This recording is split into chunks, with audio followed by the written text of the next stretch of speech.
Today we are going to do a triangular witch drawing. All right, so we're going to be using the shape triangle kind of as our base for a lot of the features of our witch. So without further ado, I'm going to draw over here. I'm going to leave this example to the side here just so that you can have it as reference. As always, when we are doing a draw along, I typically wait until the end to put your name and class code on the back. Just in case you make a whoops, you can flip it over and use the back of your paper. So let's get started. We are going to start with a triangle for the witch. Tell me if this is a good triangle. No. What's wrong with it? Real loud. It's too small. I wouldn't fit anything on here. Okay. Too small. Got it. How about... Too big. Way too big. Okay, so you don't like that. Got it. Are we allowed to draw with you? You will be drawing with me. Don't draw all my mess ups right here. Too skinny. Too skinny. Well, even if it was this skinny, that's not the problem. Too tall. Well, yes, it's a little tall. Like I wouldn't fit the feet in, right? What else? Or the hat. I would fit the hat in. What else? Go ahead, hon. What else is wrong with it? Would be no room for the, like, there would be not much room for, like, there would be no room for the side of the witch.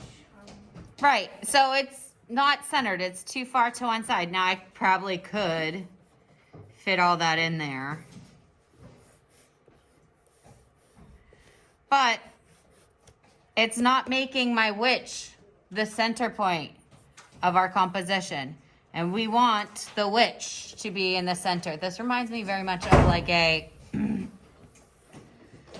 wizard right here. Yeah. Harry Potter. No, you know what it reminds me of? The guy, I know. the alarm clock from Boss Baby. Oh, yeah. Okay, so go ahead and pick up your black drawing crayons. And you will now be following along with me. We are going to put a nice triangle centered on our paper. And this is going to be the hat, face, body, all of it of our witch. Let's divide this up. Our hat, we are going to do a horizontal line straight across. I'm going to do another horizontal line straight across to separate the head from the body.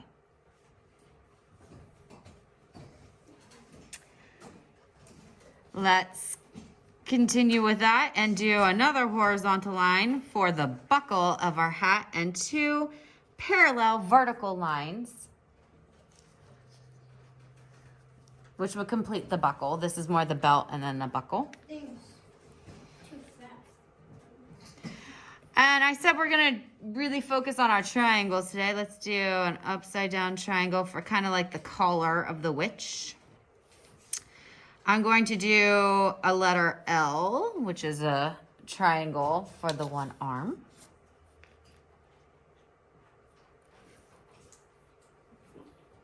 And another skinny triangle for the other arm.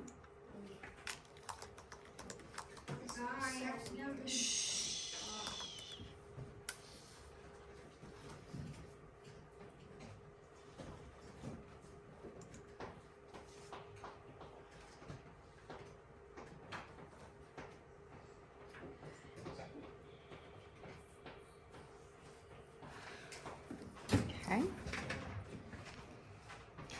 And for the hands, we're just going to do half circles, or you could look at it as a letter C.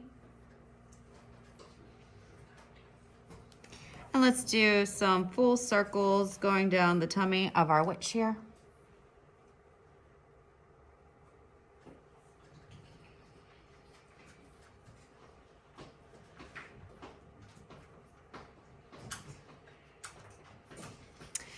And I'm going to draw 2 lines straight down from the bottom of the witch, and I'm going to give her some witchy shoes, which is going to be another, you guessed it, triangle.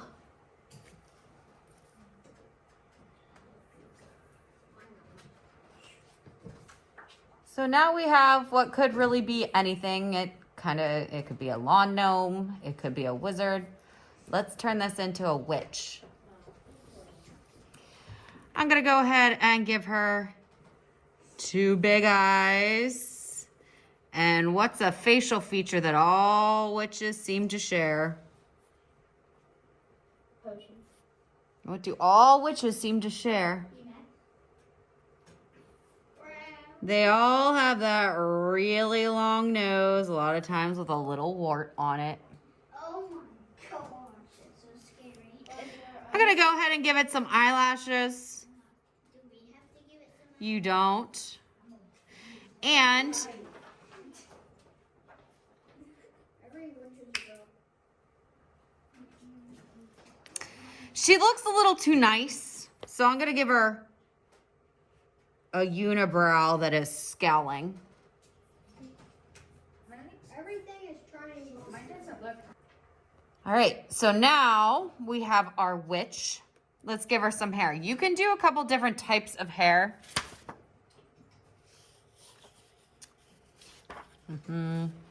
Let's go back to our wizard real quick. I can do bouncy hair. I could do jagged hair. Okay, I'm gonna do jagged hair today for my witch.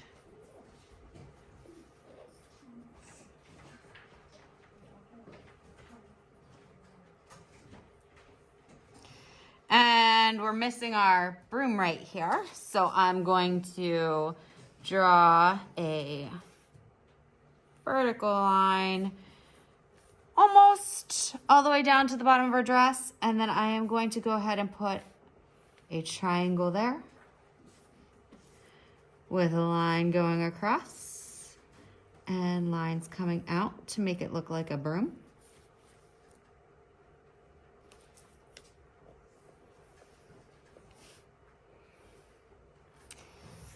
And then we have our witch drawn. Now, this one I didn't go crazy with, but I would really like for you to put some background. Right now, we have a floating witch. That's believable, it really is, but I'd prefer her have some type of background behind her. Grass. Maybe I put in a pumpkin, which if you remember from years prior, pumpkin is a circle with a squished oval in the middle, so it kind of looks like a cat eye, and then orange slices on each side with a stem. I could put in a moon, which is a circle. I draw it real nice and light, and then the piece missing. Some clouds. I'm going to do a flat bottom with a bouncy line on top for clouds. I could put another one back here, maybe running off the paper. A bat. Let me show you a bat, and let me zoom in for that. I'm gonna put a bat back here. So a bat is a circle. Line up. And that could be a bat in the distance, but I like to do just a bouncy line underneath it to make it look like a bat. Or you could do a circle with the lines down. And bouncy line underneath there. Okay, I could put stars in the sky. I could put a black cat in here. There's lots of different things that you could do to jazz up your background. But when you are done, you are then going to flip your paper over, put your name And your class code, in this case, we are 3A, but if you are joining me in another class, it's going to be a different class code. Flip that over, and you may return your black drawing crayon, and you may color your composition.